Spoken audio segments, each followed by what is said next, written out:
Hello everyone, welcome to BSc agri study and guide. तर विद्यार्थी मित्रांनो, महाराष्ट्र स्टेट बोर्डसाठी जे ॲग्रिकल्चर सायन्स अँड टेक्नॉलॉजी या विषयामध्ये 15 मार्च 2022 रोजी जे परीक्षा देण्यासाठी पात्र विद्यार्थी आहेत किंवा देण्यासाठी जात आहेत त्यांच्यासाठी हा एक महत्त्वाचा व्हिडिओ असणार आहे की ज्याच्यामध्ये आपल्याला पाहायचं आहे ॲग्रिकल्चर सायन्स अँड टेक्नॉलॉजी या विषयाबद्दल इम्पॉर्टंट क्वेश्चन्स कोणते असणार आहेत, वेटेज प्रत्येक चॅप्टरला किती असणार आहे, त्याचप्रमाणे या विषयामध्ये काय अभ्यास करू याचा प्रश्न ज्या विद्यार्थ्यांना पडलेला आहे त्या विद्यार्थ्यांसाठी एक महत्त्वाचा व्हिडिओ हा असणार आहे. आणि आपण या प्रश्नपत्रिकेसाठी ब्लू प्रिंट देखील कशी आपण एक्सपेक्ट करू शकतो हे देखील आपल्याला व्हिडिओमध्ये पाहायचं आहे. आणि तुम्हाला या 2 दिवसामध्ये कशा प्रकारे अभ्यास करायचा आहे की जेणेकरून या स्कोरिंग करण्याच्या योग्य असलेल्या या विषयामध्ये तुम्हाला चांगले मार्क्स हे मिळून जातील. तर मित्रांनो, तुम्ही जर या चॅनलवर नवीन असाल तर आपल्या BSc agri study and guide या यूट्यूब चॅनलला सबस्क्राईब करायला विसरू नका आणि इतरांपर्यंत शेअर करायला विसरू नका. तर आपण पहिल्यांदा पाहायचं आहे प्रत्येक चॅप्टरला वेटेज नक्की किती असणार आहे या टॉपिकमधील. तर जे टॉपिक्स आहेत त्यामधील पहिला जो आपला टॉपिक असतो तो असतो ट्रॅडिशनल क्रॉप्स, की ज्या टॉपिकसाठी आपल्याला 9 मार्क्सचं हे वेटेज आहे की ज्याच्यामध्ये जे मार्क्स विथ ऑप्शन आहेत ते 12 मार्क्स इतके आहेत. आणि कमर्शियल क्रॉपसाठी 9 आणि 12 मार्क्स इतके वेटेज आहे. मोड ऑफ रिप्रोडक्शन 4 आणि 8, सीड प्रोडक्शन टेक्नॉलॉजी 4 आणि 12, फार्म मॅनेजमेंट 5 आणि 11, नर्सरी मॅनेजमेंट 6 आणि 6. म्हणजेच आपल्याला पाहायला मिळेल की याच्यामध्ये मार्क्स जे आहेत ते 9 आहेत, इथं 9 आहेत, त्याचप्रमाणे इथं 12 आहेत, इथं 12, इथं 12, फार्म मॅनेजमेंट 12. म्हणजेच आपल्याला या वेटेजवरून समजून येत आहे की जो सर्वात मोठा जो प्रश्न असेल तो या त्याचप्रमाणे seed production technology, farm management याच टॉपिक्समधून असणार आहे. तर आपण या पुढे व्हिडिओमध्ये पाहायचंच आहे की या टॉपिकमध्ये नक्की आपल्याला कोणता अभ्यास करायचा आहे की ज्याच्यामध्ये आपल्याला 6 आणि 8 मार्क्स त्याचप्रमाणे 4 मार्क्सचे क्वेश्चन्स मिळून जातील. त्यानंतर ग्रीन हाऊस टेक्नॉलॉजी 5 मार्क्ससाठी हा वेटेज असणारा टॉपिक आहे. सीड प्रोसेसिंग अँड टेस्टिंग 4 आणि 6, मशरूम प्रोडक्शन 5 मार्क्ससाठी हा टॉपिक आहे. ॲग्रो टुरिझम 2 आणि 6 मार्क्ससाठी, ऑर्गॅनिक फार्मिंग 3 आणि 6 मार्क्ससाठी टॉपिक आहे. ॲग्रो इन्फॉर्मॅटिक्स 4 आणि 6, ॲग्रिकल्चरल मार्केटिंग 5 मार्क्ससाठी आणि प्रिझर्वेशन हा टॉपिक 5 मार्क्ससाठी असणार आहे.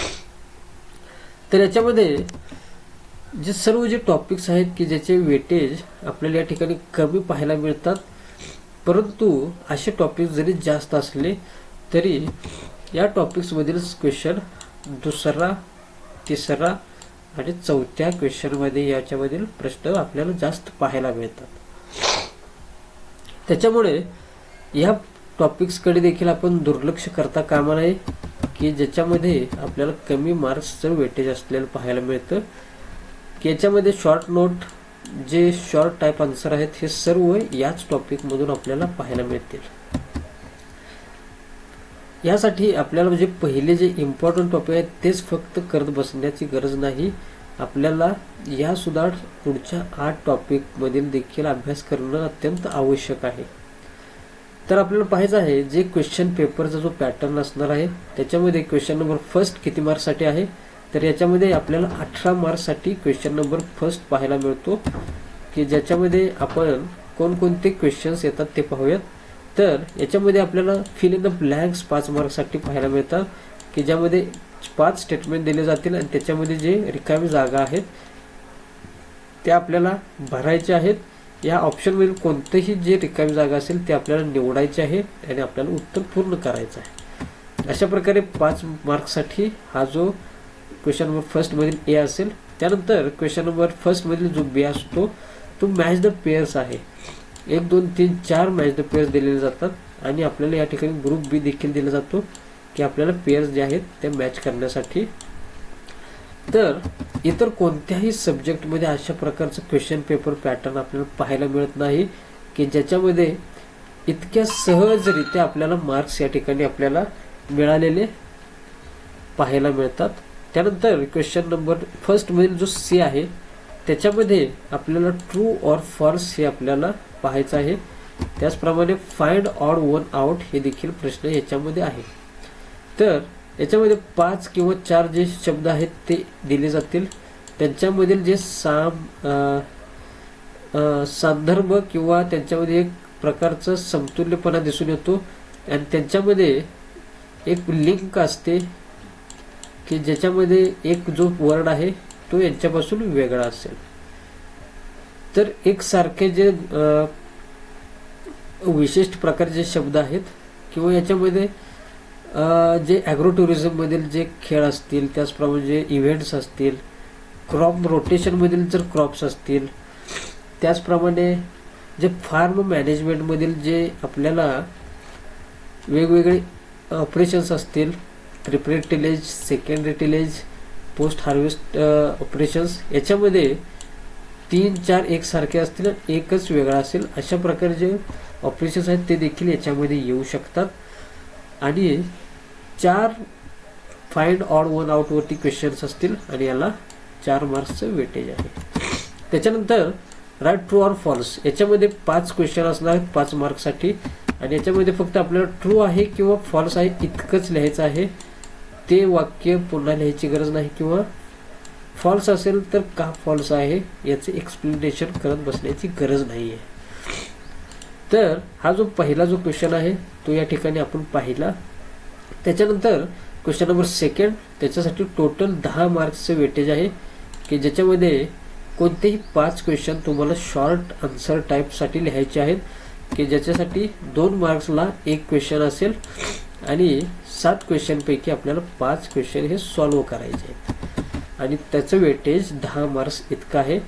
आता तुम्हाला समजलंच असेल की जे बाकी जे टॉपिक्स आहेत की ज्याच्यामध्ये mushroom, agro tourism, organic farming, agro informatics, agricultural marketing, preservation हे जे टॉपिक आहेत या टॉपिकचा पगडा question second, third and fourth वरती खूप मोठ्या प्रमाणात असतो.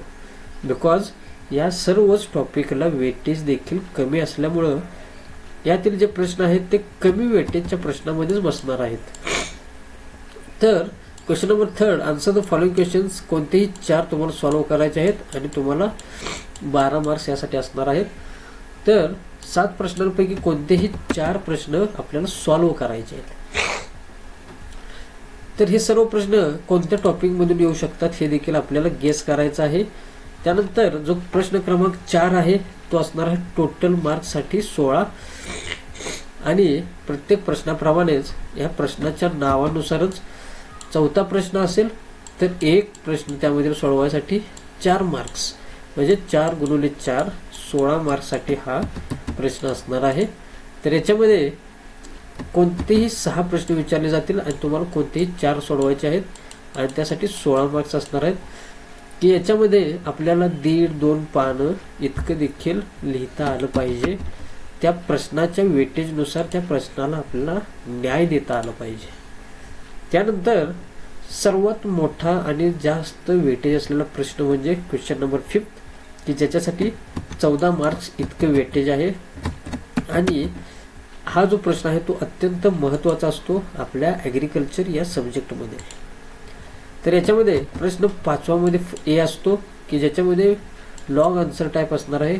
कोणतेही 2 प्रश्न दिले जातील आणि त्याच्यामध्ये एक सोडवायचा असतो आणि तो असतो 6 मार्क्ससाठी. प्रश्न क्रमांक 5वा मध्ये जो बी सब टाईप असेल त्याच्यामध्ये 2 प्रश्न असतील त्याच्यामध्ये कोणताही एक सोडवायचा आहे आणि तो असेल 8 मार्क्ससाठी. म्हणजेच मित्रांनो हे जे 2 क्वेश्चन्स आहेत ते फक्त 2च क्वेश्चन आपल्याला 14 मार्क्स देऊन जातात. म्हणजेच किती महत्त्वपूर्ण हे प्रश्न आहेत हे लक्षात घ्या. म्हणजे पहिला जो प्रश्न आहे तो 18 मार्क आणि जो 5वा प्रश्न आहे तो 14 मार्क. अशा रीतीने 32 मार्क्स म्हणजेच जवळजवळ 45 ते 48% मार्क्स या 2च प्रश्नात आहेत. म्हणजेच तुम्हाला हे 2 प्रश्न अजिबात मिस करायचे नाहीत की जेणेकरून तुम्हाला जास्तीत जास्त मार्क्स या पेपरमध्ये पडतील आणि तुमचं स्कोरिंग होण्यासाठी मदत होईल. तर याच्यानंतर आपल्याला जे पाहायचं आहे की ज्याच्यामध्ये ब्ल्यू प्रिंट और टॉपिक वाईज क्वेश्चन कोणते येऊ शकतात त्या टॉपिकच्या वेटेजनुसार.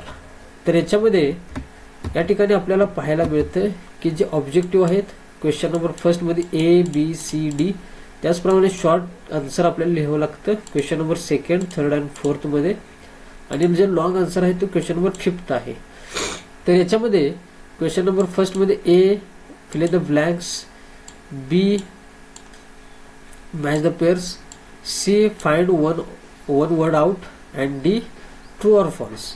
याच्यामध्ये प्रत्येक प्रश्नाला 1 मार्क्स असतो.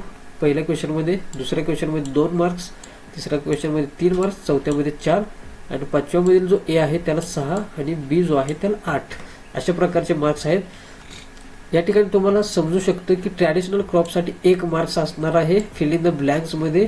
या पहिल्या 4 क्वेश्चन मधून एक फिल इन द ब्लँक्स तुम्हाला येणार आहे.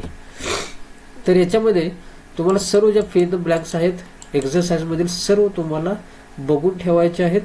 त्याचप्रमाणे जे फाइंड वन वर्ड आउट की ज्याच्यामध्ये mode of reproduction, seed production technology, farm management या ठिकाणी तुम्हाला क्वेश्चन पाहायला मिळेल. तर याच्यामध्ये जे ऑब्जेक्टिव्ह आहेत ते जर या ठिकाणी फिल इन द ब्लँक्स दिले असतील तर हे ब्लँक्स या ठिकाणी सुद्धा ट्रू और फॉल्सच्या दरम्यान येऊ शकतात. म्हणजेच हे जे ब्ल्यू प्रिंट आहे त्याचे हे 1 मार्क आहे तो इकडं तिकडं सुद्धा होऊ शकतो. नाहीतर विद्यार्थी काय करत बसतील, फक्त ट्रॅडिशनल क्रॉपचेच फिल इन द ब्लँक्स या ठिकाणी अभ्यास करतील, या बाकीच्या क्रॉपचे करणार नाहीत. तर तसं न करता आपल्याला सर्व गोष्टींना सामोरं जाण्यासाठी तयार राहायचं आहे. त्यानंतर ट्रॅडिशनल क्रॉप्समध्ये 3 मार्क्ससाठी एक क्वेश्चन असेल. त्याचप्रमाणे क्वेश्चन बी मध्ये 8 मार्क्ससाठी 5व्या क्वेश्चनमध्ये आपल्याला या ठिकाणी येणार आहे, हे कन्फर्म असतं. त्यानंतर कमर्शियल क्रॉपमध्ये फिल इन द ब्लँक्स 2 मार्क्ससाठी एक क्वेश्चन, 3 मार्क्ससाठी एक क्वेश्चन आणि या ठिकाणी क्वेश्चन 5th मध्ये A मध्ये 6 मार्क्ससाठी एक क्वेश्चन याच्यामध्ये येऊ शकतो. आणि 100% यामध्ये या 2 प्रश्नांमध्ये क्वेश्चन 5व्यातील एक प्रश्न असणार आहे. त्याचप्रमाणे सीड प्रोडक्शन टेक्नॉलॉजी मध्ये देखील याच्यावरती हा क्वेश्चन असेल. कदाचित जो प्रश्न 5व्यामधील जो A आहे 6 मार्क्ससाठी मोड ऑफ रिप्रोडक्शन मधील देखील येऊ शकतो, परंतु आपण ते एक्सपेक्ट न केलेलंच बरं. आपण ते एक्सपेक्ट करू शकतो फार्म मॅनेजमेंट या टॉपिक मधून. तर तुम्ही फार्म मॅनेजमेंट पहिला, दुसरा, चौथा आणि 5वा या टॉपिक मधून प्रश्न 5व्यामधील एखादा प्रश्न एक्सपेक्ट करू शकता. त्यामुळे तुम्हाला लक्षात ठेवायचं आहे हे जे पहिले जे तिसरा सोडून जो 4 टॉपिक आहेत याच्यामधून तुम्हाला 6 आणि 8 मार्क्ससाठी क्वेश्चन येऊ शकतो, हे देखील तुम्ही विसरता कामा नये. आणि मोड्स ऑफ रिप्रोडक्शन मध्ये तुम्हाला सर्व जे आहेत ते ऑब्जेक्टिव्ह पाहायचे आहेत. सीड प्रोडक्शन टेक्नॉलॉजी सर्व, फार्म मॅनेजमेंट मधील देखील सर्व तुम्हाला पाहायचे आहेत. त्याचप्रमाणे मोड्स ऑफ रिप्रोडक्शन मध्ये या ठिकाणी एक महत्त्वाचे जे प्रश्न येऊ शकतो तो म्हणजेच रिप्रोडक्शन वरती. त्याचप्रमाणे कमर्शियल क्रॉप्स मध्ये आपल्याला युजेस वरती प्रश्न येऊ शकतो. अशा प्रकारे आपण कोणते प्रश्न येतील हे देखील पाहायचं आहे. परंतु जे टॉपिक्स आहेत त्यांच्यामध्ये कोणते इम्पॉर्टंट आहेत हे आपण या ठिकाणी पाहत आहोत. त्याच्यानंतर जे टॉपिक्स आहेत त्यामध्ये nursery management, green house technology, seed processing and testing, mushroom production, agro tourism, organic farming. तर यामध्ये ऑब्जेक्टिव्हसाठी या ठिकाणी आपण पाहायला मिळतोय की सर्व टॉपिक वरती ऑब्जेक्टिव्ह येऊ शकतील, फक्त सीड प्रोडक्शन अँड टेस्टिंग वरती येणार नाही, ऑर्गॅनिक फार्मिंग वरती येणार नाही. म्हणजेच याचे एक्सरसाइज मधले ऑब्जेक्टिव्ह तुम्ही पाहतच बसू नका, कारण फक्त 2 दिवसामध्ये जर अभ्यास करायचा असेल तर या प्रकारचा अभ्यास आपल्याकडे होणार नाही. याच्यामध्ये 4 मार्क्ससाठी एक क्वेश्चन नर्सरी मॅनेजमेंट मधून असेल. सीड प्रोसेसिंग अँड टेस्टिंग मध्ये 4 मार्क्ससाठी मशरूम अँड ॲग्रो टुरिझम. म्हणजेच हे जर 4 टॉपिक आपण चांगल्या प्रकारे जर केले तर आपल्याला कन्फर्म 16 मार्क्स तर आहेतच. त्याचप्रमाणे ऑब्जेक्टिव्हचे 8 ते 10 मार्क्स देखील आपल्याला याच्यामध्ये मिळू शकतात. म्हणजेच जवळपास 25 ते 26 प्रश्न याच्यामधून असतील विथ ऑप्शन, या ठिकाणी लक्षात घेणं गरजेचं आहे. त्यानंतर जे राहिलेले जे टॉपिक्स आहेत त्याच्यामध्ये आपल्याला पाहायला मिळेल की बाकीचे सर्वच्या सर्व सिलेबस त्याच्यामध्ये कंप्लीट होतात. त्यानंतर आपल्याला पाहायचं आहे जे टॉपिक्स आहेत त्यांच्यामधून इम्पॉर्टंट क्वेश्चन्स कोणकोणते निघतात किंवा येऊ शकतात. तर याच्यामध्ये जो चॅप्टर पहिला आहे ट्रॅडिशनल क्रॉप, तो 9 मार्क आणि 12 मार्कसाठी वेटेज आहे. आणि याच्यामध्ये कन्फर्म क्वेश्चन जो आहे तो क्वेश्चन नंबर 5 मधील जो बी आहे 8 मार्कसाठी, हा कन्फर्म येऊ शकतोच आणि दरवर्षी हा येतोच. त्याचप्रमाणे पहिल्या क्वेश्चनमध्ये जे ऑब्जेक्टिव्ह आहे रिकामी जागा याच्यासाठी, आणि तिसऱ्या क्वेश्चनमध्ये शॉर्ट आन्सर टाईप क्वेश्चन 3 मार्कसाठी हा येणारच. याच्यामध्ये तुम्हाला गरजेचं आहे व्हीट, पॅडी, ग्राउंडनट, सोयाबीन, ग्राम हे सर्व तुम्हाला अभ्यास करणं गरजेचं आहे. आणि जर पहिल्यापासून जर तुम्ही स्टडी करत असाल तर तुम्हाला हे अगदी सोपं जाईल.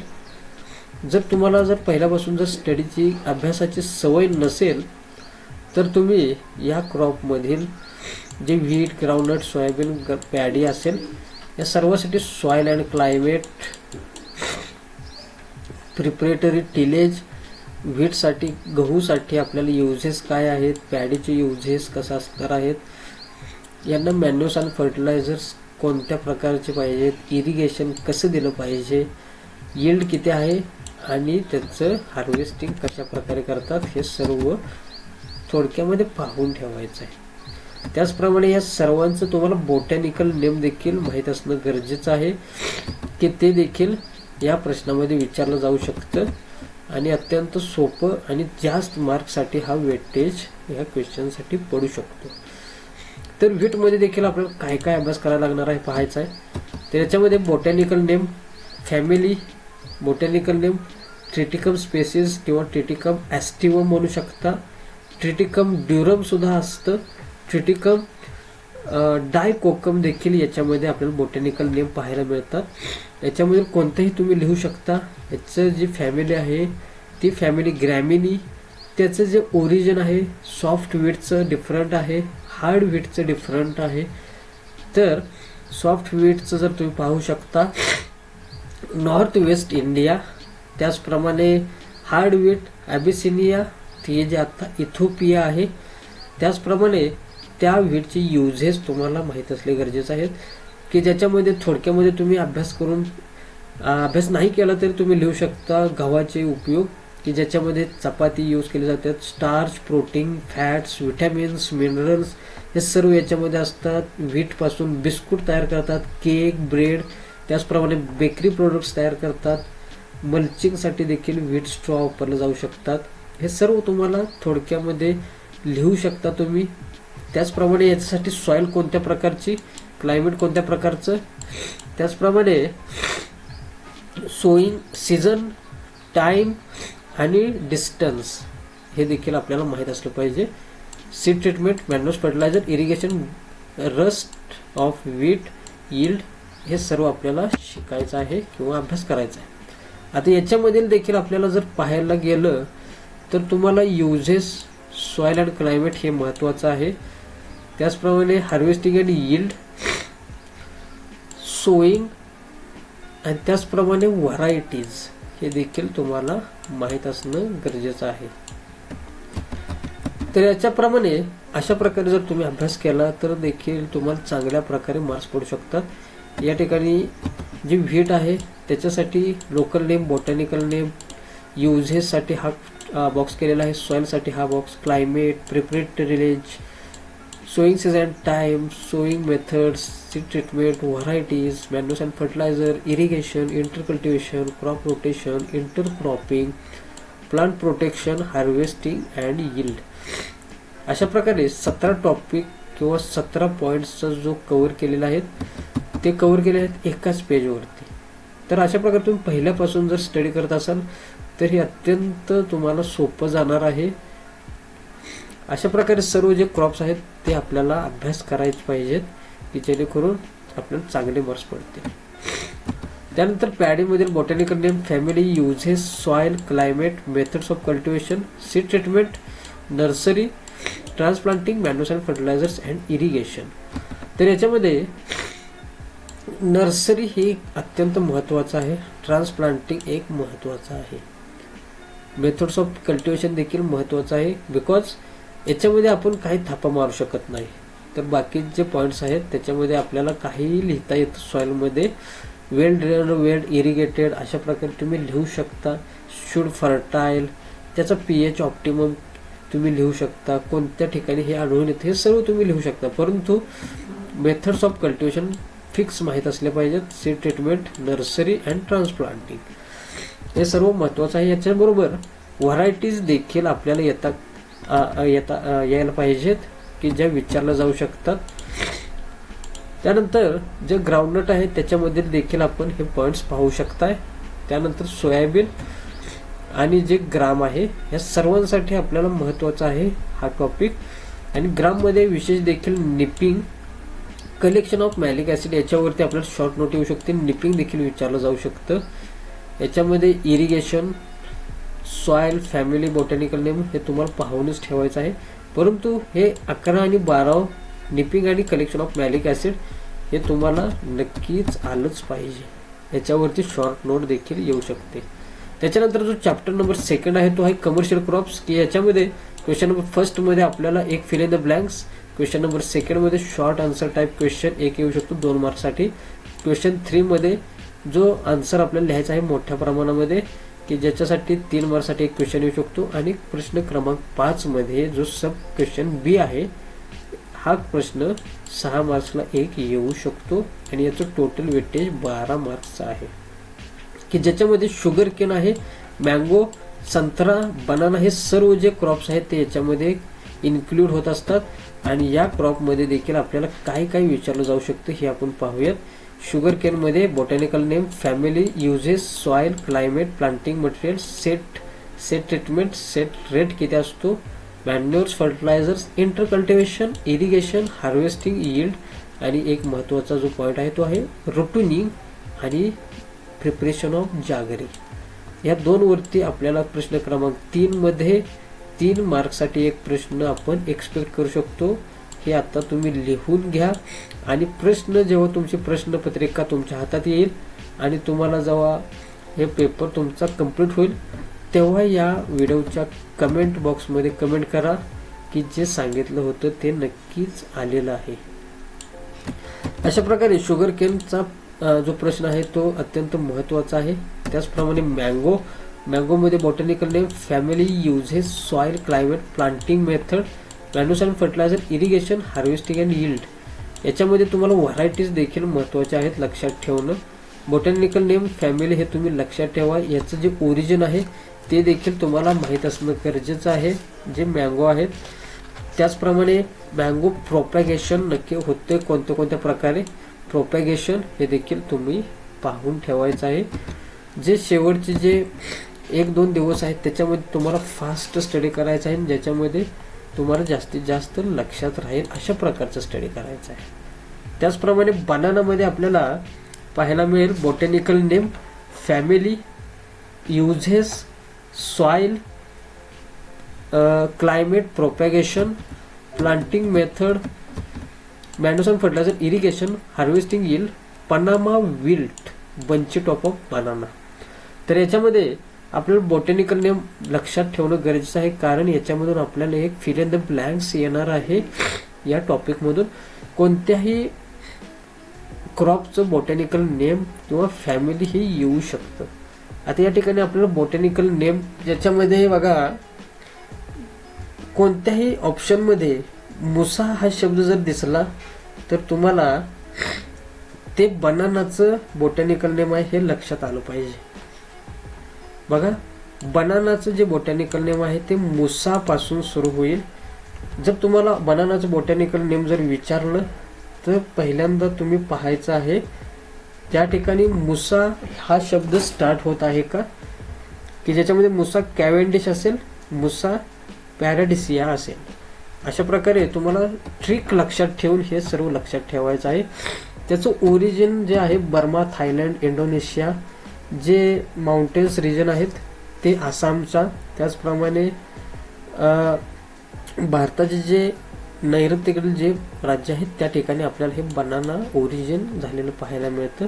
त्याचे युजेस जे आहेत, त्याच्यापासून कोणकोणते यूज तयार होतात बनाना केळीपासून, हे सर्व आपल्याला माहीत असणं गरजेचं आहे. त्याचप्रमाणे प्रोपॅगेशन होतं कशामुळं, आणि पनामा विल्ट हा जो डिसीज आहे त्याचा आपल्याला शॉर्ट नोटसाठी देखील आणि बंची टॉपचं देखील शॉर्ट नोटसाठी विचारलं जाऊ शकतं. त्याचप्रमाणे बनानामध्ये हे दोन डिसीज महत्त्वाचे आहेत, यील्ड, आणि या बनानामधील सर्वात जास्त यील्ड देणारी व्हरायटी जी आहे त्याची देखील तुम्हाला माहिती असली पाहिजे आणि त्याचं नाव देखील माहीत असणं गरजेचं आहे, की ज्याच्यामध्ये बसराई या व्हरायटीचा जास्तीत जास्त आपल्याला उल्लेख करता येतो. आणि याचे जे हार्वेस्टिंग आहे त्याच्यासाठी कोणकोणते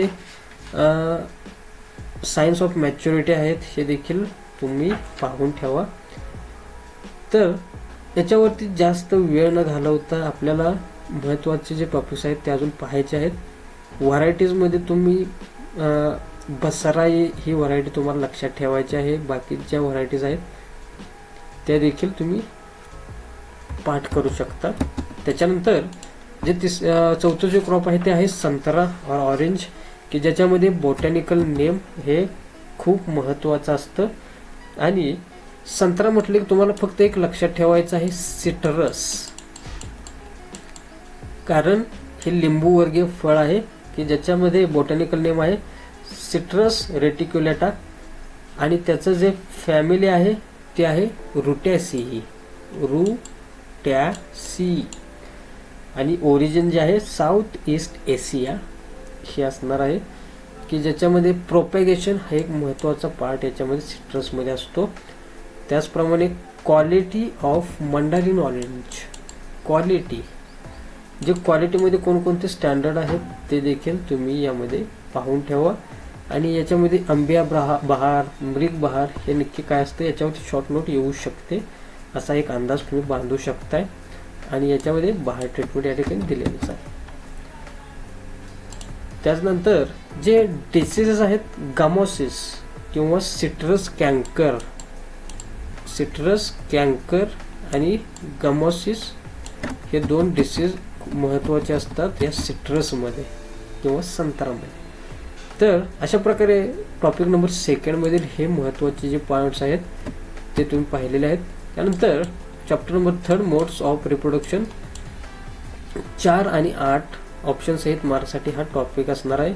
त्याच्यामध्ये क्वेश्चन नंबर 1 साठी 2 मार्क्स असू शकतात, प्रश्न क्रमांक 2 मध्ये शॉर्ट नोट किंवा शॉर्ट टाइप आन्सरसाठी 2 मार्क्स आणि चौथ्यामध्ये 4 मार्क्ससाठी. तर याच्यामध्ये 2 मार्क्सला टिपिकल फ्लावरची डायग्राम, अपोमिक्सिस, पार्थेनोजेनेसिस डेफिनेशन हे सर्व विचारलं जाऊ शकतं. आणि असेक्शुअल रिप्रोडक्शन वरती, त्याचप्रमाणे टिश्यू कल्चर वरती, टेक्निक वरती आपल्याला 4 मार्क हे विचारले जाऊ शकतात आणि याच्यामधील जाऊ शकतातच. सेक्शुअल रिप्रोडक्शन देखील याच्यामध्ये तुम्ही पाहून ठेवणं गरजेचं आहे. याच्यामध्ये क्वेश्चन 2 मध्ये तुम्ही पहा, जे सिग्निफिकन्स आहेत किंवा ॲडव्हान्टेजेस आहेत सेक्शुअल रिप्रोडक्शन किंवा डिसॲडव्हान्टेजेस सेक्शुअल रिप्रोडक्शनचे किंवा असेक्शुअल रिप्रोडक्शनचे, हे सर्व याच्यामध्ये येत असतात. हे तुम्हाला माहीतच असणं गरजेचं आहे. आणि याच्यामधील जी टेक्निक आहे ती 4 मार्क्ससाठी येईल. टिश्यू कल्चरची जी टेक्निक आहे ती, त्याचप्रमाणे ॲडव्हान्टेजेस टिश्यू कल्चरचे हे देखील पहा. याच्यामध्ये महत्त्वाचं म्हणजे काय आहे पहा, ॲपोमिक्सिसची, पार्थेनोजेनेसिसची डेफिनेशन, त्याचप्रमाणे अपोगॅमीची डेफिनेशन, या 3 डेफिनेशन तुम्ही पाहून ठेवायचे आहेत. अपोस्पोरी देखील याच्यामध्ये ॲड होऊ शकतं. त्याचप्रमाणे व्हेजिटेटिव्ह रिप्रोडक्शनचे टाइप्स म्हणजेच असेक्शुअल रिप्रोडक्शनचे टाइप्स हे देखील आपल्याला याच्यामध्ये विचारले जाऊ शकतात. तर जास्त याच्यामध्ये काळजी न करता थोडक्यामध्ये वरच्यावर याचा अभ्यास करून लवकरात लवकर हा टॉपिक कव्हर करून टाका 1 ते 1.5 तासामध्ये. त्याच्यानंतर सीड प्रोडक्शन टेक्नॉलॉजी 4 मार्क्स आणि वेटेज ऑप्शन सहित 12 मार्क्ससाठी हा टॉपिक आहे. म्हणजेच किती महत्त्वाचा जो हा टॉपिक आहे हे तुम्ही समजू शकता की ज्याच्यामध्ये ऑब्जेक्टिव्हमध्ये 2 मार्क्स आणि शॉर्ट आन्सर टाईपमध्ये 2 मार्क्स आणि क्वेश्चन 5th मधील जो बी आहे 8 मार्क्ससाठीचा त्याच्यामध्ये हा प्रश्न विचारलाच जाऊ शकतो. त्याच्यामध्ये प्रश्न क्रमांक 5 मध्ये जो हाय वेटेज जो विचारला जाऊ शकतो त्याच्यामध्ये जवार अँड कॉटन हे 2च क्रॉप महत्त्वाचे लक्षात ठेवायचे आहेत. हे 2 वरतीच याच्यावरती प्रश्न येईल हायब्रिड सीड प्रोडक्शन ऑफ जवार अँड कॉटन साठी. त्याचप्रमाणे प्रश्न क्रमांक 2 मध्ये आपल्याला 2 मार्क्ससाठी एक क्वेश्चन असणार आहे. त्याच्यामध्ये रोगिंग वरती शॉर्ट नोट, आयसोलेशन, इमॅस्क्युलेशन, पॉलिनेशन ह्या सर्वांवरती शॉर्ट नोट येऊ शकते. त्यामध्ये आपल्याला हायब्रिड सीड प्रोडक्शन ऑफ जवार मध्ये काय असणार आहे पहा. हाच प्रश्न दरवर्षी विचारला जाऊ शकतो की ज्याच्यामध्ये फक्त पॅरेंट्स जे आहेत ते चेंज होऊ शकतात या क्रॉप मध्ये विचारले गेलेले. म्हणजेच तुम्हाला प्रत्येक जी व्हरायटी आहे जवारची त्याचे तुम्हाला पॅरेंट्स माहीत असणं गरजेचं आहे की ज्याच्यामध्ये CSH1 जवारसाठी मेल आणि फिमेल पॅरेंट जे वेगवेगळे कोणकोणते आहेत ते तुम्हाला माहीत असणं गरजेचे आहे की ज्याच्यामध्ये CK60 A इंटू फिमेल जे पॅरेंट आहेत ते IS84 आहेत हे तुम्हाला सर्व माहीत पाहिजे. त्याचप्रमाणे CSH1 to 5, CSH9R या व्हरायटीज चे मेल आणि फिमेल कोन्स आहेत हे तुम्हाला माहीत असणं गरजेचं आहे. या पॉईंटमध्ये पॅरेंटसाठी 1 मार्क्स, मेल पॅरेंटसाठी 1 मार्क्स, फिमेल पॅरेंटसाठी 1 मार्क्स, सी डेटमध्ये 1 मार्क्स हे अशा प्रकारे तुम्हाला प्रश्न येऊ शकतो. आणि हेच जर तुम्हाला कन्फर्म आलं तर 2 शब्दासाठी 2 मार्क्स, 2 शब्दासाठी 2 मार्क्स अशा प्रकारे कमी उत्तरामध्ये कुठल्याच प्रश्नामध्ये इतके जास्त मार्क्स आपण मिळालेले पाहत नाही. त्यानंतर कॉटनमध्ये देखील असंच असणार आहे. पॅरेंट्स आणि फिमेल आणि मेल याच्यासाठी देखील तुम्हाला एवढ्यासाठी आपल्याला प्रश्न विचारले जातील हे तुम्हाला लिहिता आलं पाहिजे. या ठिकाणी महत्त्वाचं तुम्ही लिहूनच घ्या कुठेतरी. याच्यामध्ये H4 cotton, NH44 Varalakshmi cotton हे सर्वात आवडीचे हायब्रिड्स आहेत की ज्याच्यामध्ये मेल आणि फिमेलसाठी प्रश्न विचारला जाऊ शकतो. H4 मध्ये G67 इंटू अमेरिकन नेक्टारिस याची व्हरायटीज आहे ही. त्याचप्रमाणे वरलक्ष्मी ही लक्ष्मी अँड SB289E या 2 पॅरेंटची व्हरायटी आहे हे तुम्हाला लक्षात असणं गरजेचं आहे. त्यानंतर NH44 ही BN1 आणि AC738 ह्या 2 पॅरेंट्सची व्हरायटी ही आहे.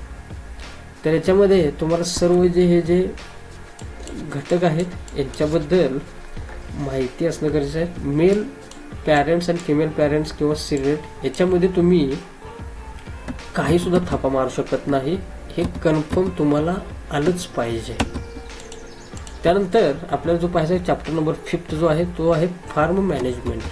आता हे जे 5 पासून जे पुढचे जे टॉपिक्स असणार आहेत त्याच्यामध्ये काय असणार आहे. शेवटचा जो क्वेश्चन आहे जो 5वा आहे त्या क्वेश्चनमध्ये आपल्याला ह्या टॉपिकमधील पाहायला मिळेल की ज्याच्यामध्ये डेफिनेशन ऑफ फार्म मॅनेजमेंट 1 मार्क्ससाठी येऊ शकते. ऑब्जेक्टिव्स ऑफ फार्म मॅनेजमेंट 3 मार्क्ससाठी येऊ शकतात. Define manager give its function. त्यानंतर सिलेक्शन ऑफ अ फार्म हे कोणत्यामध्ये येईल जो 3रा क्वेश्चन आहे त्याच्यामध्ये येऊ शकतो. फार्म प्लॅनिंग इनपुट्स यातील कोणताही एक प्रश्न की ज्याला वेटेज देखील जास्त असतं पण लिहायला देखील कमी लागतं अशामध्ये देखील येऊ शकतो. की मागील जे क्वेश्चन पेपर होता त्याच्यामध्ये फंक्शन्स ऑफ फार्म मॅनेजमेंट हा प्रश्न 6 मार्क्ससाठी देखील विचारला गेलेला आहे. त्यामुळं हा जो टॉपिक आहे तो कन्फर्म तुम्हाला अभ्यास करायचा आहे की ज्याच्यामध्ये कमी उत्तर लिहावं लागेल आणि हे 6 मार्क्स तुम्हाला मिळून जातील. याच्यामध्ये तुम्हाला लक्षात ठेवायचं आहे फार्म मॅनेजमेंट डेफिनेशन, ऑब्जेक्टिव्ज, त्याचप्रमाणे ॲस्पेक्ट्स ऑफ फार्म मॅनेजमेंट आणि फार्म मॅनेजरमध्ये तुम्हाला त्याची डेफिनेशन, फार्म मॅनेजरचे फंक्शन्स, क्वालिटीज हे सर्व तुम्हाला लक्षात ठेवायचं आहे. अँड सिलेक्शन ऑफ फार्ममध्ये तुम्हाला जे फॅक्टर्स आहेत आपण एखादं फार्म सिलेक्ट करताना ते सर्व पाहायचे आहेत. प्लॅनिंगची तुम्हाला डेफिनेशन, त्याची ॲडव्हान्टेजेस फक्त लक्षात ठेवले पाहिजेत. फार्म इनपुटमध्ये तुम्हाला 7, 12 त्याचप्रमाणे फार्म इनपुटमध्ये तुम्हाला कोणकोणते इनपुट्स आहेत ते लक्षात ठेवावेत. त्याचप्रमाणे जे फार्म अकाउंट्स अँड रेकॉर्ड्समध्ये देखील तुम्हाला जे वेगवेगळे जे रेकॉर्ड्स आहेत 7, 12 एक्स्ट्रॅक्ट असेल, 8 असेल, 6 असेल, याच्यावरती देखील शॉर्ट नोट आपण नाकारू शकत नाही. त्यानंतर जो टॉपिक आहे 6वा नर्सरी मॅनेजमेंट, की जो 6 मार्क्स आणि विथ ऑप्शन देखील 6 मार्क्स आहेत. म्हणजे याच्यामध्ये आपल्याला एक जो प्रश्न आहे तो ऑब्जेक्टिव्हमध्ये पाहायला मिळेल आणि जो प्रश्न क्रमांक 4 आहे त्यामध्ये देखील याच्यामध्ये पाहायला मिळेल. ऑब्जेक्टिव्ह, इम्पॉर्टन्स, टाइप्स हे 3 जे पॉईंट्स आहेत ते कन्फर्म तुम्ही अभ्यास करून ठेवा, की याच्यावरतीच तुम्हाला प्रश्न येऊ शकतात आणि हे तुम्हाला लिहिता आलं पाहिजे. जरी हा टॉपिक मोठासा असेल, लेंदी असेल, तरी तुम्ही कौशल्याने किंवा आता प्लॅनिंगनंच तुम्हाला याचा अभ्यास करायचा आहे. की याच्यामध्ये जे नर्सरी आहेत त्याचे जे लेआउट असेल, सिलेक्शन कशा प्रकारे करायचं, हे आपण कंबाईनरित्या अभ्यासाचा केला पाहिजे. की फार्मचं जे सिलेक्शन असताना देखील यात कोणते पॉईंट्स मॅच होत आहेत, कोणते ओव्हरलॅप होत आहेत हे पाहून. त्यानंतर जो 7वा टॉपिक जो आहे तो आहे ग्रीन हाऊस टेक्नॉलॉजी, की ज्याच्यामध्ये 1 मार्कसाठी आणि 1 मार्कसाठी, 2 मार्कसाठी ऑब्जेक्टिव्ह आणि 3 मार्कसाठी. म्हणजेच याच्यामध्ये importance and scope of green house technology हे 2 टॉपिक्स, हे 2 पॉईंट्स तुम्ही कन्फर्म करून ठेवा. याच्यामधील एक प्रश्न येऊच शकतो. किंवा ग्रीन हाऊसचे टाइप्स इन लिस्ट करा किंवा कोणताही एक एक्सप्लेन करा. टाइप्स हे देखील तुम्हाला माहीत असणं गरजेचं आहे. टेम्परेचर कंट्रोल जर तुम्हाला प्रश्न आला तर काही विद्यार्थी हा प्रश्न सोडूनच देतील, यात काही शंका नाही. परंतु इम्पॉर्टन्स आणि स्कोप देखील चांगल्या रीतीने अभ्यास करूनच ठेवा, जेणेकरून तुम्हाला त्याच्यावरती प्रश्न पडला तर तुम्हाला लिहिता येईल. किंवा जरबेरावरती एखादं जे ऑपरेशन असेल किंवा जरबेराचं जे लँड कल्चर प्रॅक्टिसेस असतील याच्यावरती देखील किंवा कॅप्सिकमवरती देखील याच्यामध्ये विचारलं जाऊ शकतं ग्रीन हाऊस टेक्नॉलॉजीमध्ये. म्हणजेच हा जो टॉपिक आहे लेंदी असला तरी त्याचं वेटेज पण कमी आहे. त्या वेटेजनुसारच त्या टॉपिकला तुम्ही न्याय द्यायचा आहे. त्यानंतर topic number 8 seed processing and testing, 4 आणि 6 मार्क्ससाठी जो टॉपिक असणार आहे, की ज्याच्यामध्ये importance, general processing sequence of soybean seed, types of seed processing, layout, objective of seed testing and ISTA हे सर्व पाहायला मिळतं. आणि याच्यामध्ये seed processing definition and importance हे कन्फर्मच करून ठेवायचं कायम. त्यानंतर जो सिक्वेन्स आहे सीड प्रोसेसिंगचा, याच्यामध्ये हे तुम्हाला थोडंसं अवघड वाटू शकतं. त्यामुळं तुम्ही हे जे लेआउट्स आहेत ते शॉर्टमध्ये पाहून ठेवा. जे टॉपिक्स आत्ता नवीनच तुम्ही पाहत आहात, नवीनच तुम्ही पाहायला लागला आहात आणि त्याचा अभ्यास आत्ताच स्टार्ट करत असाल, अशा टॉपिक्सला तुम्ही आत्ता डीपमध्ये हात घालत बसू नका.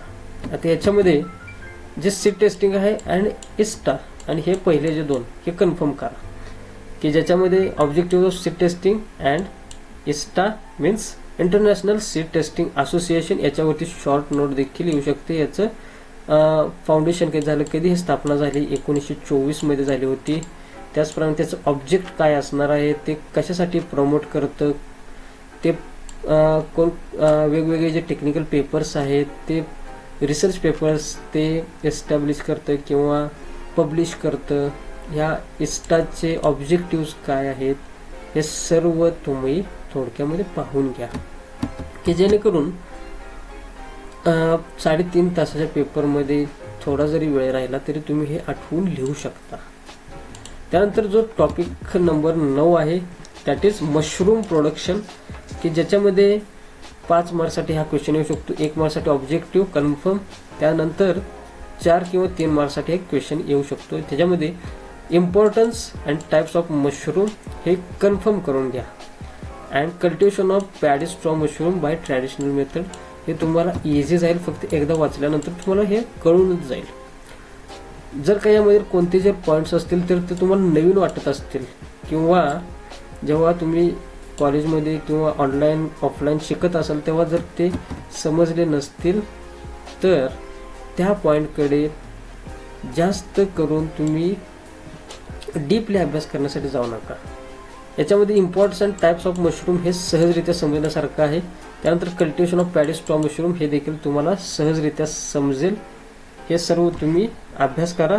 त्याचप्रमाणे याच्यामध्ये एक महत्त्वाचं आहे जे इम्पॉर्टन्स की ज्याच्यामध्ये स्कोप काय आहे, इम्पॉर्टन्स काय आहे, हे मशरूमचे जेव्हा इम्पॉर्टन्स तुम्ही लिहिता तेव्हा जे मॉडरेटर आहेत, परीक्षक आहेत, त्यांना याचं विटॅमिन्स, मिनरल्स, जे मिनरल्स कोणकोणते असणार आहेत, प्रोटीन्स आहेत का, त्याचप्रमाणे कोणकोणते अँटीऑक्सिडंट आहेत आपल्या मशरूममध्ये, त्याचप्रमाणे कल्टिवेशनची कॉस्ट देखील कमी असते. अशा प्रकारे सायंटिफिक इम्पॉर्टन्स लिहिता आले पाहिजेत.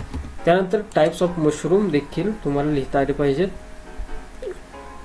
तसेच कल्टिवेशन ऑफ पॅडी स्ट्रॉ हे थोडक्यामध्ये तुम्ही अभ्यास करून ठेवा. या टॉपिकला 5 वेटेज आहे. त्या वेटेजनुसारच आपण त्या टॉपिकला न्याय द्यायचा आहे. त्यानंतर पिकल देखील आहे, मशरूम पिकल. याच्यावरती क्वेश्चन आपण एक्सपेक्ट करू शकतो आणि परंतु याच्यावरती आपण प्रोसिजर मशरूम पिकलची प्रोसिजर देखील आपण एक्सपेक्ट करू शकतो. परंतु याच्या वेटेजनुसार जे नवीन विद्यार्थी आहेत, जे आत्ता स्टडी करत आहेत, ते त्याच्यावरती वेळ घालवत बसू नका. जे महत्त्वाचे जे टॉपिक्स आहेत ते आपण सांगतच आहोत, त्याच्यावरती तुम्ही लक्ष द्या. सर्वात जास्त जोर देऊन ज्या टॉपिकला आपण सांगितलेलं आहे ते तुम्ही अभ्यास करा.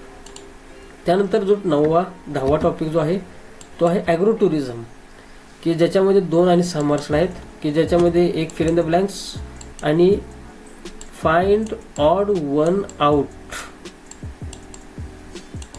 हे येणारच. त्याचप्रमाणे मॅच द पेअर्स मध्ये देखील एक क्वेश्चन येऊ शकतो.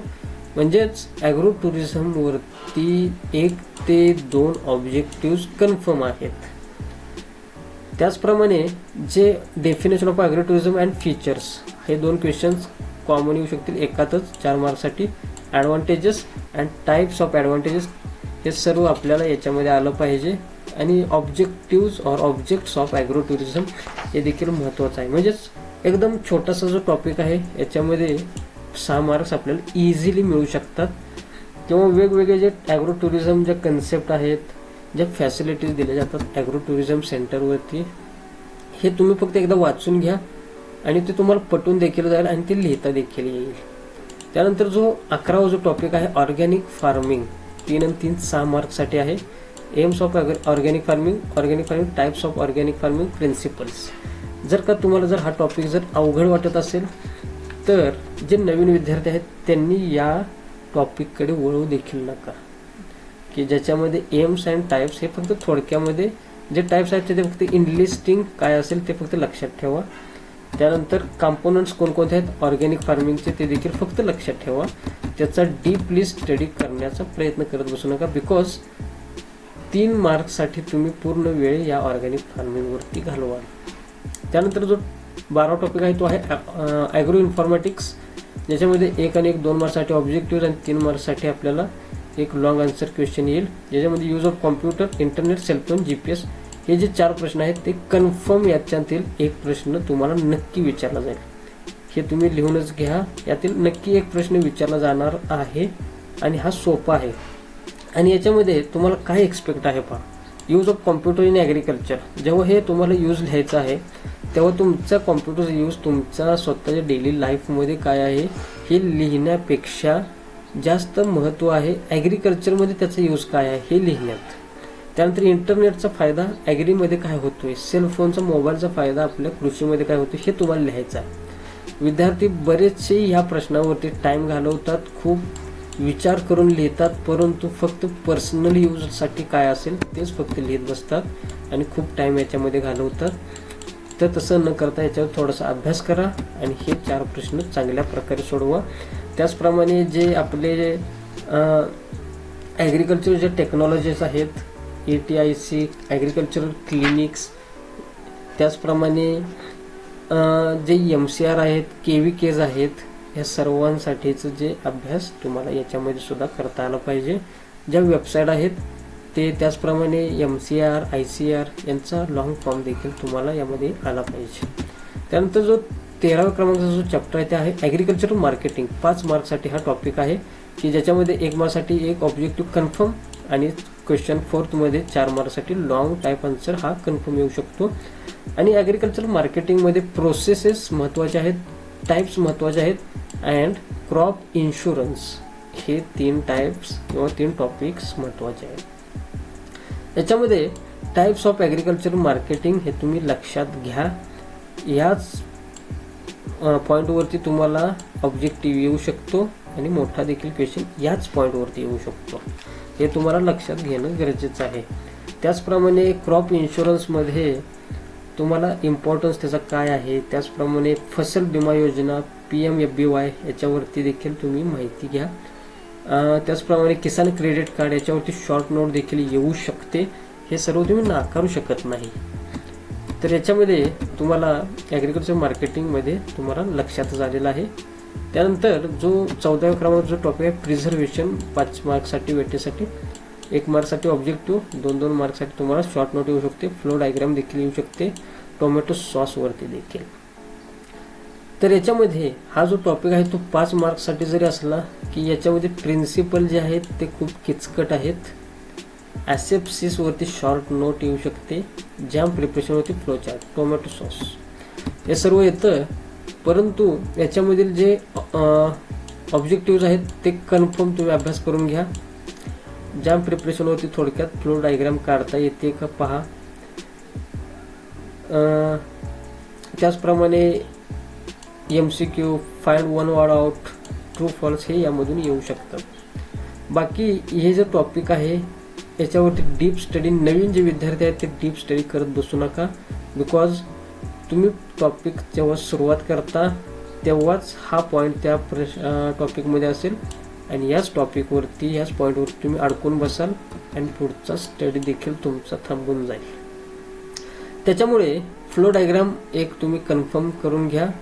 फ्लो डायग्राममध्ये त्याचा एंड पॉईंट किती आहे, त्याचप्रमाणे किती TSS असेल, त्यामध्ये किती त्याचं टेम्परेचरपर्यंत त्याला बॉईल करायचं असेल, हे सर्व तुम्हाला माहीत असलं पाहिजे. हे सर्व आहे प्रिझर्वेशन या टॉपिकमध्ये. आणि जे मँगो पिकल असेल हे देखील तुम्हाला माहीत असलं पाहिजे. तर याचा सर्व जो अभ्यास करत असताना तुम्हाला एकच गोष्ट लक्षात ठेवायची आहे की जे रिड्यूस झालेला सिलेबस असेल किंवा पूर्ण जो सिलेबस आहे याच्यानुसार सर्व गोष्टींना तोंड देण्यासाठी तयारीने आपल्याला हा पेपर हे आपल्याला द्यायचा आहे. विद्यार्थ्यांच्या मनात शंका उत्पन्न होईल की आता रिड्यूस झालेल्या सिलेबसनुसार पेपर येईल का संपूर्ण सिलेबसवर येईल. परंतु हा पेपर कोणत्याही प्रकारचा येऊ शकतो, संपूर्ण सिलेबसवरती जर आला त्यासाठी आपल्याला तयार राहायचं आहे. त्याचप्रमाणे तुम्हाला जी उत्तरपत्रिका मिळते विद्यार्थ्यांना लिहिण्यासाठी त्याच्यावरती कशा प्रकारे फॉर्मॅट असला पाहिजे, चांगला आयडियल फॉर्मॅट कोणता असेल याच्याबद्दल देखील पाहायचं आहे. याच्यामध्ये तुम्हाला जी 28 पानी जी पुरवणी असते त्यामध्ये जो प्रश्न पहिला आहे त्यामधील जो A आहे तो आपल्याला 3ऱ्या पानावर लिहावा. पहिले जे 2 पानं असतील ते पहिले जे पानं असेल ते सर्व माहिती भरण्यासाठी असेल, दुसऱ्यावरती सर्व सूचना असतील आणि 3ऱ्या पानापासून आपल्याला लिहायला सुरुवात करता येते. तर क्वेश्चन नंबर फर्स्टमधील A आहे तो 3ऱ्या पानावर लिहावा, B आहे तो 4थ्या, C 5व्या, D 6व्या पानावर लिहावा. अशा प्रकारे प्रश्न क्रमांक जो पहिला आहे त्याच्यासाठी 4 पानं आपल्याला या ठिकाणी आपल्याला द्यायचे आहेत. त्याच्यामध्ये प्रश्न क्रमांक 2 साठी 7, 8, 9 3 पानं प्रश्न क्रमांक 2 साठी द्यायचे आहेत की ज्याच्यामध्ये आपल्याला 2 मार्क्ससाठी शॉर्ट टाईप आन्सर लिहायचे आहेत. त्यानंतर प्रश्न क्रमांक 3 साठी 10, 11, 12, 13 4 पानावरती प्रश्न तिसरा आपला बसून जाईल. चौथ्या प्रश्नासाठी आपल्याला 6 पानं देऊ शकता की ज्याच्यामध्ये 4-4 मार्क्ससाठी हे प्रश्न असतात आणि तुम्हाला 4 प्रश्न सोडवावे लागतात. याच्यामध्ये 2-2 पानामध्ये हा प्रश्न बसला पाहिजे. प्रश्न क्रमांक 5 मधील जो ए आहे त्याच्यासाठी 4 पानं आपण देऊ शकतो, कारण याच्यामधील जर 2 प्रश्नापैकी एक जर प्रश्न तुम्हाला अर्धा लिहिला असेल, दुसरा तुम्हाला लिहिण्याची इच्छा होत असेल तर तुम्हाला ती जागा पुरावी. क्वेश्चन 5 मध्ये जो बी आहे तो आपण 24, 25, 26, 27 ही पानं त्याला द्यायची आहेत आणि हा प्रश्न, हे 2 प्रश्न महत्त्वाचे असतात, लेंदे असतात, 6 आणि 8 मार्क्ससाठी असतात. तर अशा प्रकारे आपल्याला सर्व उत्तरपत्रिका आधीच आखून ठेवायचं आहे. आपल्याला प्रश्न कुठं सोडवायचा हे सर्व आपल्याला आधीच ठरवायचं आहे.